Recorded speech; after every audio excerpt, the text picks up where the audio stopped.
निजर ना लगे आबा करके दूसरा लोग ट्रांसफर करी दीवार ले ले कुछ जे तमर ना नहीं आबा दुनिया लोग ना आसे।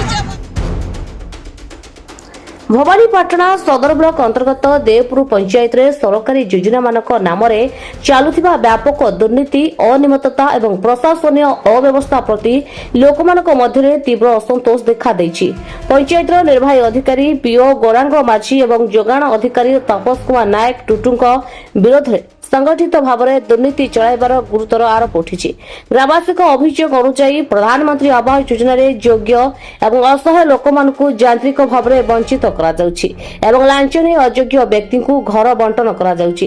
ग्रामसभा तालिकाभुक्त लोकमानकु लाभ पाई खोलामेला भाव में अर्थ दाबी करा जाउथिबारु गरीब एवं असहाय लोकमाने प्रणालीगत भाव में वंचित होउछन्ति। या सहित वार्धक्य भत्ता बंटन में व्यापक अनियमितता, मनरेगा कार्य भुआ मास्टर रोल, धनर दुर्व्यवहार एवं दुर्नीतिर जाल विस्तार होइतिबा गुरुतर अभियोग आसिछि। जोगाण विभाग मध्य चाउल बंटन में हेरफेरी एवं दुर्नीति चलिथिबारु साधारण लोके तांकर मूल अधिकार वंचित होउछन्ति।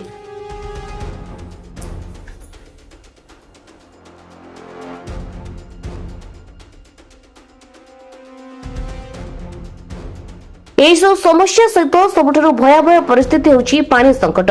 ग्राम रे पानी बुंदे पाई लंबा लंबा लाइन लागुछि। महिला माने घंटा घंटा धरी अपेक्षा करूछन्ति एवं अनेक समय पानी पाई निज मध्य झगड़ा होउथबा दृश्य सामना को आसुछि। या प्रशासन रो पूर्ण विफलता को स्पष्ट करूछि।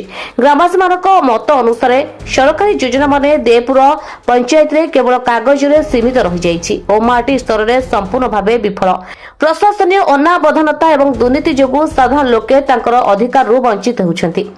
एही परिस्थिति रे देवपुर पंचायत रो ग्रामवासी माने दृढ़ स्वर रे दाबी करूछन्ति जे उक्त घटना रे जड़ित समस्त अधिकारी को विरोध रे तुरंत विजिलेंस तदंत आरंभ करा जाऊ, दोषी मानकु सस्पेंड करी कड़ा आईनगत कार्यानुष्ठान निया जाऊ, पानी समस्या तुरंत स्थायी समाधान करा जाऊ।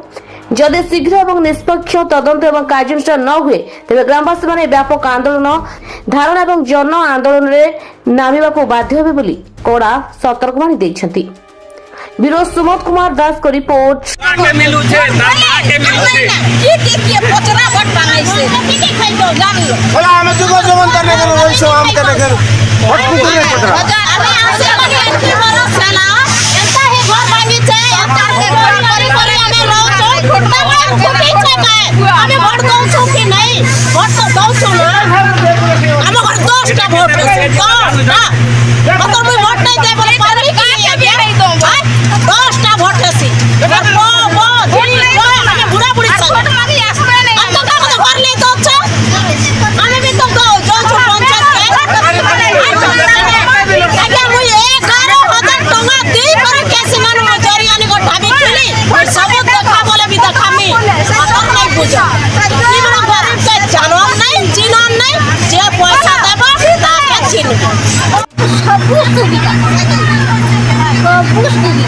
सब असुविधा जे गोटे खणे ना धर काइन काइन असुविधा होचे